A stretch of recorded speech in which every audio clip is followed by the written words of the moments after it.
해당 특검에 이명현 전 국방부 검찰단 고등검찰부장을 각각 지명했습니다. 특검이 지명되면서 수사팀 구성 등 최대 20일간의 준비 기간을 거쳐 이르면 이달 말 본격적인 수사가 시작될 전망입니다.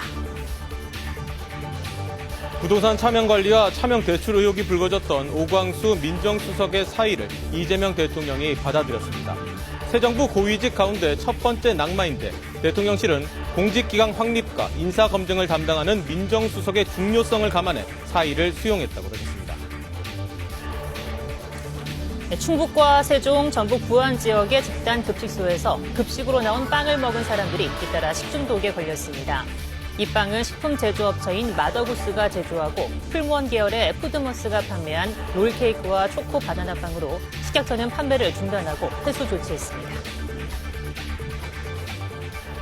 여러분 안녕하십니까? KBS 12시 뉴스입니다. 이스라엘이 이란 핵시설과 군사시설에 대한 공습을 감행했습니다.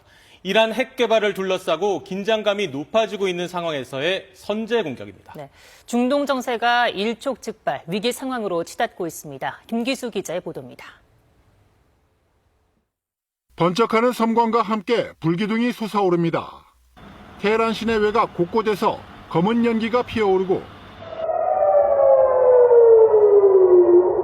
공습 경보가 쉴 새 없이 울려댑니다. دقایقی پیش از برخی مناطق تهران صدای قوی شبیه به انفجار شنیده شد. منشأ این صداها هنوز 현지 시각 13일 새벽 이스라엘이 이란을 전격 타격했습니다. 일어서는 사자라는 작전명으로 이란의 핵시설 등 수십 곳을 선제 공격했습니다. 이 작전엔 전투기 수십 대가 동원됐습니다. Moments ago, Israel launched Operation Rising Lion, a targeted military operation to roll back the Iranian threat to Israel's very survival. 이스라엘 측은 목표물 수십 곳에 1단계 공세가 완료됐고 이란 참모총장과 핵과학자 등이 사망했다고 밝혔습니다. 이스라엘 국방부는 공습이 수일간 지속될 거라고 했습니다. 야밤 기습 공격을 받은 이란은 대공 방어 태세를 최고 수준으로 격상했습니다. 테헤란 공항의 항공편 운항도 중단됐습니다. 이란 국영방송은 혁명수비대 총사령관이 공습으로 사망했다고 보도했습니다. 이란 지도부는 최고안보회의를 소집했고 곧 보복 공격에 나설 것으로 예상됩니다. 트럼프 미국 대통령도 즉시 강요회의를 소집했습니다. 이스라엘의 공습을 사전에 알았는지와 관련해 루비오 국무장관은 무관하다고 밝혔습니다. 이란의 핵 개발을 둘러싸고 긴장감이 고조되고 있는 가운데 이스라엘의 전격 공습이 이루어져 양측이 전면전에 돌입할 가능성도 커지고 있습니다. KBS 뉴스 김기수입니다. 이재명 대통령이 이른바 3대 특검을 지휘할 3명의 검사를 지명했습니다. 빠르면 이달 말 본격 가동돼 수사에 착수합니다. 김태용 기자가 보도합니다. 이재명 대통령이 어젯밤 내란, 김건희 여사 순직 해병 의혹 수사를 이끌 특별검사 3명을 지명했습니다. 더불어민주당과 조국혁신당이 특검 후보자 6명을 추천한 지 불과 몇 시간 뒤였습니다. 이 대통령이 지명한 특별검사는 조은석 전 감사원장 권한대행, 민중기 전 서울중앙지법원장, 이명현 전 국방부 검찰단 고등검찰부장입니다. 내란 의혹 수사를 맡게 된 조 특검은 사초를 쓰는 자세로 세심하게 살펴 오로지 수사 논리에 따라 특별검사의 직을 수행하겠다고 했습니다. 김건희 여사 관련 의혹 수사를 맡게 된 민특검과 순직 해병 관련 의혹 수사를 책임질 이 특검도 한 목소리로 객관적인 진상규명을 위해 노력하겠다고 밝혔습니다. 사회적으로 논란이 많이 된 것으로 알고 있습니다. 객관적으로 좀 사건을 바라봐야 되지 않을까 싶습니다. 외압이나 이런 거에 상관없이 저는 이 억울한 이 죽음에 대해서 진실을 명백히 밝히도록 하겠습니다. 조 특검은 문재인 정부에서 서울고검장 등을 지냈고 검찰 퇴직 후에는 감사원 감사위원으로 윤석열 정부 시절 대통령 관저비리 감사를 주도했습니다. 민특검은 우리법 연구회 출신으로 서울중앙지법원장 등을 역임하고 2017년 이른바 사법부 블랙리스트 의혹의 추가 조사위원장을 맡았습니다. 이 특검은 군 법무관 출신으로 2011년 합동참모본부 법무실장을 지냈습니다. 특검 추천과 지명이 마무리됨에 따라 이제 수사팀 구성 등 최대 20일의 준비 기간을 갖게 됩니다. 이어 이르면 이번 달 말, 늦어도 다음 달 초부터는 본격적인 수사가 시작될 전망입니다. KBS 뉴스 김태원입니다. 3대 특검을 바라보는 여야의 시선 완전히 다를 수밖에 없겠죠. 3대 특검 임명에 대해 더불어민주당은 철저한 진상규명을 당부하며 전폭적인 지원을 약속했습니다. 국민의힘은 정치 보복으로 규정하며 강하게 반발했습니다. 김청윤 기자입니다. 더불어민주당은 내란과 김건희, 순직해병 등 이른바 3대 특검 후보자가 즉각 임명된 것에 환영의 뜻을 밝혔습니다. 특검이 국민의 기대에 부응하고 진실을 밝히는 데 큰 역할을 할 것이라며 민주당도 지원을 아끼지 않겠다고 약속했습니다. 세 분의 특검이 오직 국민만 바라보고 성역 없는 진상규명에 힘써주시기를 기대합니다. 민주당은 오광수 민정수석의 사의가 수용된 데 대해선 대통령의 임명권이라며 입장이 없다고 밝혔습니다. 한편 민주당은 오늘 오후 3시 새 원내대표를 선출합니다. 김병기 의원과 서영교 의원이 출마했는데 권리당원 투표와 의원투표 결과를 합산해 과반 득표자가 새 원내대표로 당선됩니다. 국민의힘은 특검 임명에 대해 강하게 반발했습니다. 민생 최우선은 사라지고 대대적인 정치보복 수사로 국정의 방향타가 꺾였다는 겁니다. 특히 특검 3명이 모두 민주당과 조국혁신당이 추천한 인사라며 수사의 공정성보다 정치적 목적이 우선됐다고 지적했습니다. 특검의 인선부터 이재명 정권의 입맛에 맞는 정치 편향성이 고스란히 드러나 있고 이는 특검의 목적이 결국 야당 탄압, 정치 보복에 있다. 국민의힘은 오광수 민정수석 사퇴와 관련해서는 이 대통령의 인사검증 실패에 대한 사과를 요구했습니다. 또 채무 논란 등이 불거지고 있는 김민석 총리 후보자에 대해서는 인사청문회에서 날카로운 검증을 진행하겠다고 밝혔습니다. KBS 뉴스 김청윤입니다. 이재명 대통령이 오광수 민정수석의 사의를 수용했습니다. 부동산 차명관리 의혹 등이 불거져 사죄의 말과 함께 물러난 오광수 수석. 새 정부 첫 고위직 인사 낙마 사례가 됐습니다. 손서영 기자입니다. 부동산 차명관리와 차명대출 의혹 등이 불거진 오광수 민정수석. 송구하다는 입장 표명에도 논란이 계속되자 어젯밤 사의를 표명한 것으로 알려졌습니다. 대통령실은 이재명 대통령이 사의를 수용했다고 밝혔습니다. 이재명 대통령은 공직기강 확립과 임사 검증을 담당하는 민정수석의 중요성을 두루 감안해 오 수석의 사의를 받아들였습니다. 차기 민정수석은 조속히 임명하겠다고 했습니다.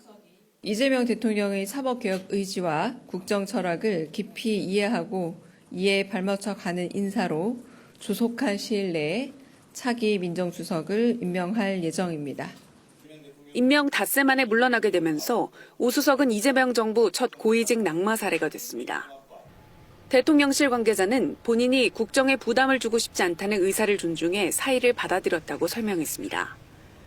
이번 건을 계기로 내부적으로 마련한 인사 원칙이 있냐는 질문은 실용적이며 능력 위주 인사가 첫 번째로 표방된 원칙 아니냐며 그런 면에서 크게 달라지진 않을 것이라고 말했습니다. 다만 여러 가지 국민들이 요청하는 바에 대한 다방면적인 검토는 있을 예정이라고 했습니다. 한편 대통령실은 어젯밤 이 대통령이 3대 특검을 지명한 데 대해선 수사 독립성과 전문성, 정치적 중립성을 고려했다고 설명했습니다.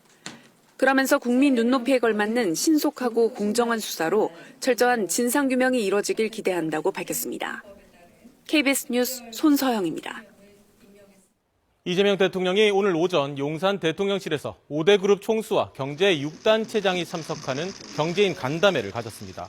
이 대통령은 모두 발언에서 기업들이 지금 국제 경쟁에서 겪고 있는 어려움을 최소화하고 기업의 경제 영토와 활동 영역을 확대해 드리는 것도 주력하려고 한다면서 불필요한 행정 편의를 위한 규제들은 과감하게 정리할 생각이라고 강조했습니다.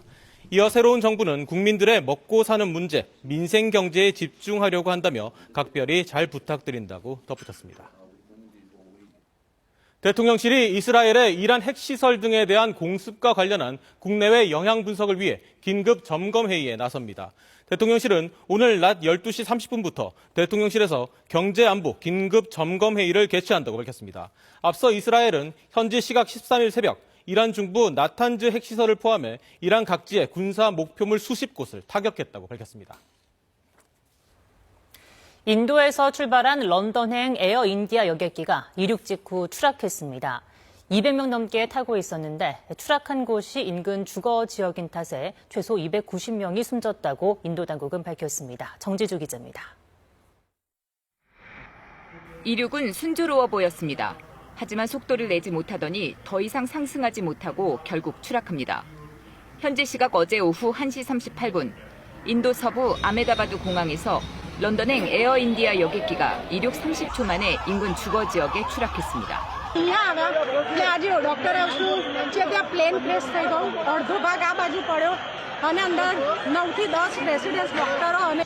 여객기에는 승객과 승무원 242명이 탑승 중이었는데 에어 인디아 측은 1명을 제외하고 모두 숨졌다고 밝혔습니다. 유일한 생존자는 30대 영국인으로 비상구 가까이에 있는 11A 좌석에 탑승했습니다. 사고 직후 여객기에서 튕겨져 나왔으며 심지어 걸어서 사고 현장을 벗어났습니다. Yeah, it's fine. I said nothing else. Yeah, they were sitting next to each other, but we don't know what happened to his brother. We not heard anything. 항공기가 의대 기숙사 위로 추락하면서 지상에 인명 피해도 컸습니다.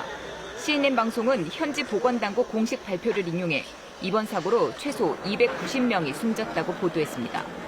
현지 경찰은 사고 현장 인근에서 시신 269구를 수습해 DNA 검사에 들어갔다고 밝혔습니다. 인도 민간 항공국에 따르면 여객기는 이륙 직후 메이데이, 즉 비상선언을 한 뒤 추락했습니다. 사고 비행기는 보잉 787 드림라이너로 해당 기종 첫 추락 사고입니다. 영국 BBC는 항공기 비행 시간이 30초에 불과했다며 매우 드문 양쪽 엔진 동시 고장 가능성을 제기했습니다. 모디 인도 총리는 말로 표현할 수 없을 만큼 가슴이 아프다고 말했고 찰스 3세 영국 국왕도 비극적 사고로 영향을 받은 모든 이들에게 위로를 전한다고 애도했습니다. KBS 뉴스 정지주입니다. 트럼프 미 대통령이 자동차 관세를 조만간 더 올릴 수 있다고 밝혔습니다. 우리 자동차 업계 이미 25%의 관세로 타격을 입고 있는데 걱정이 큽니다. 워싱턴 김지숙 특파원입니다. 연일 관세 발언을 내놓고 있는 트럼프 대통령이 이번엔 자동차 관세를 언급했습니다. 머지않은 미래에 자동차 관세를 더 올릴 수 있다며 추가 인상 가능성을 시사했습니다. 미국 내 자동차 산업을 보호하기 위해서란 겁니다. I might go up with that tariff in the not too distant future. The higher you go, the more likely it is they build a plant here. GM이 추가 관세를 피하기 위해 2년간 미국 공장에 5조 4,200억 원 투자를 계획하고 있다는 점도 언급했습니다. 미국은 지난 4월부터 외국산 자동차에 25% 관세를 부과하고 있습니다. 지난달부터는 자동차 부품으로 대상을 확대했습니다. 외신들은 트럼프 대통령이 추가로 관세를 올릴 경우 자동차 업계의 부담이 더욱 커질 걸로 보고 있습니다. 특히 이미 25%의 관세로 영향을 받고 있는 한국 업체들의 타격은 더 커질 수 있습니다. 추가 관세 발언이 단순한 투자 압박용으로 받아들이기 어렵다는 분석도 나옵니다. 실제 트럼프 행정부는 철강과 알루미늄 관세도 지난 4일부터 50%로 2배 올리기도 했습니다. 또 오는 23일부터 냉장고와 세탁기 등 가전제품에 사용된 철강에도 관세를 부과하기로 했습니다. 한편 트럼프 대통령은 캘리포니아주가 2035년부터 시행 예정인 전기차 의무화 조치를 폐지하는 법안에 서명했습니다. It's been a disaster for this country. We officially rescue the U.S. auto industry from destruction by terminating the California electric vehicle mandate. 트럼프 대통령은 상호 관세는 협상을 통해 내려가겠지만 품목별 관세는 더 올릴 수 있다는 뜻을 계속 내비치고 있습니다. 우리 정부도 맞춤형 협상 전략을 마련해야 한다는 지적이 나옵니다. 워싱턴에서 KBS 뉴스 김지숙입니다. 유엔 총회가 현지 시각 12일 이스라엘과 팔레스타인 무장정파 하마스 간의 즉각적이고 무조건적인 휴전과 가자 지구에 대한 인도주의적 접근 허용을 요구하는 결의를 채택했습니다. 유엔 총회는 이 같은 내용을 담은 결의안을 투표에 참여한 193개 회원국 중 한국을 포함한 149개 나라 찬성으로 가결했습니다. 미국과 이스라엘 등 12개국은 반대표를 행사했고 19개국은 기권표를 던졌습니다. 북한이 지난달 진수식 도중 좌초됐던 구축함을 수리해 다시 진수식을 성대하게 개최했습니다. 김정은 국무위원장이 참석했는데 내년에 구축함 2척을 추가로 건조할 계획이라고 밝혔습니다. 윤진 기자가 보도합니다. 북한 조선중앙통신은 해군 구축함 진수 기념식이 어제 라진 조선소에서 진행됐다고 오늘 보도했습니다. 지난달 21일 진수식 도중 좌초했던 구축함인데 사고 22일 만에 수리를 마쳤다는 겁니다.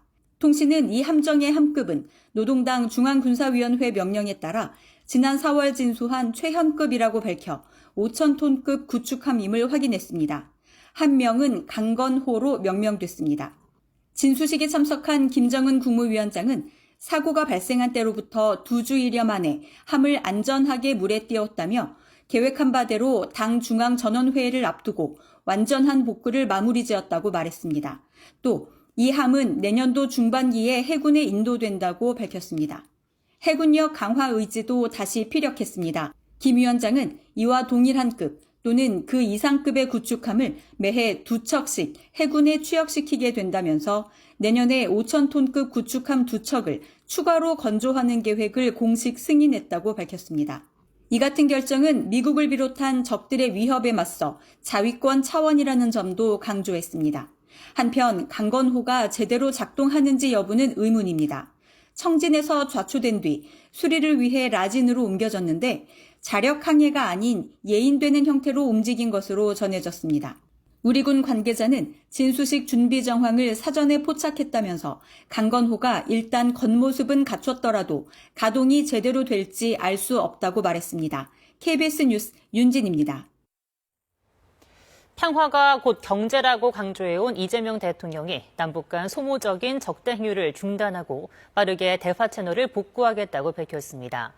굳건한 평화를 바탕으로 남북이 공존, 번영하는 한반도를 만들어야 한다고 밝혔습니다. 이희연 기자가 보도합니다. 이재명 대통령이 평화와 공존, 번영하는 한반도를 위해 모든 노력을 기울이겠다고 밝혔습니다.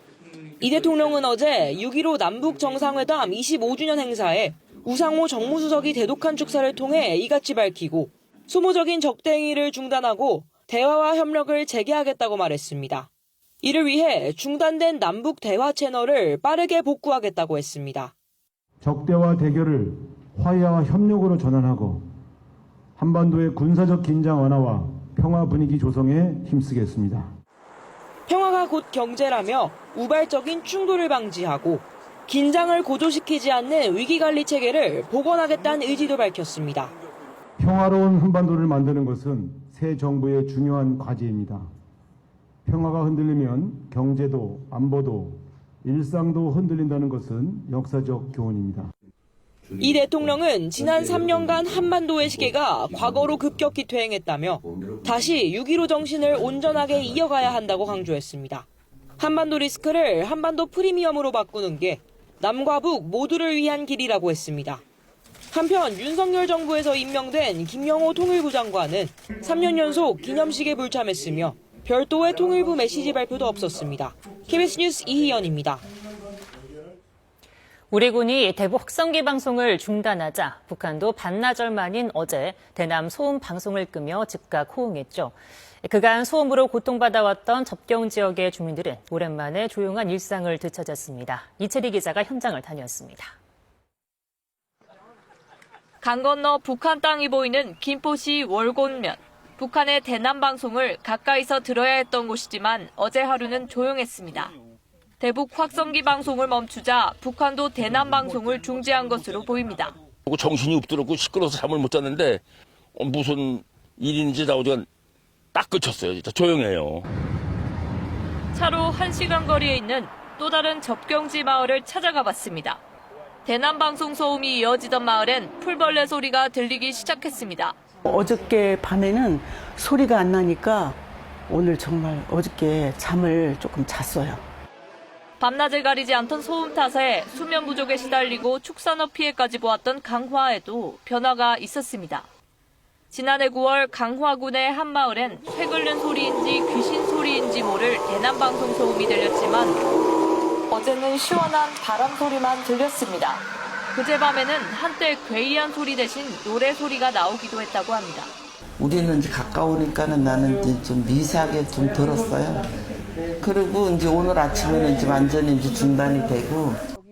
지난해 7월 이후 1년 가까이 북한의 대남 소음 방송에 시달렸던 접경 지역 주민들은 막 찾아온 평화로운 일상이 일시적인 변화가 아니기를 희망하고 있습니다. KBS 뉴스 이채리입니다. 이 시각 경남 지방은 잔뜩 흐린 하늘에 굵은 빗줄기가 쏟아지고 있습니다. 현재 레이더 화면을 보면 충청과 남부지방을 중심으로 비구름이 지나고 있습니다. 늦은 오후에는 경기 남부에, 밤부터는 그 밖에 전국으로 비가 확대되겠고 내일 늦은 오후에 대부분 그치겠습니다. 오늘 밤부터 내일 오전 사이 제주도와 남해안, 지리산 부근에는 시간당 30에서 50mm, 그 밖에 남부지방과 충청권에는 시간당 10에서 30mm의 집중호우가 예상돼 주의하셔야겠습니다. 내일까지 제주 산지에 250mm 이상, 그 밖에 제주도에 최대 180mm, 부산과 남해안에 120mm 이상, 지리산 부근에 100mm 이상의 강한 비바람이 예상됩니다. 그 밖에 남부지방에도 최대 80mm, 서해 등 중부지방에 5에서 60mm가 예상됩니다. 일요일 오후부터 월요일 오전 사이 다시 전국에 비 소식이 있습니다. 지금까지 날씨 전해드렸습니다. 급식빵을 먹고 집단 식중독에 걸린 사례가 4건으로 늘었습니다. 살모넬라균 감염증에 집단 감염된 건데 지금까지 유증상자 208명입니다. 한승현 기자가 보도합니다. 급식에 제공된 빵류 섭취로 인한 집단 식중독이 충북에 이어 세종과 전북 부안군에서 추가로 확인됐습니다. 질병관리청은 빵류 섭취로 인한 살모넬라균 감염증 집단 발생 사례가 현재까지 4건으로 확인됐다고 밝혔습니다. 유증상자는 208명으로 늘었습니다. 앞서 지난달 15일 충북 청주와 진천의 집단급식소 2곳에서 제공된 빵류를 섭취한 뒤 식중독 증상을 보인 환자들이 나왔습니다. 조사 결과 빵 제품과 환자들에게서 동일한 유전형의 살모넬라균이 검출됐습니다.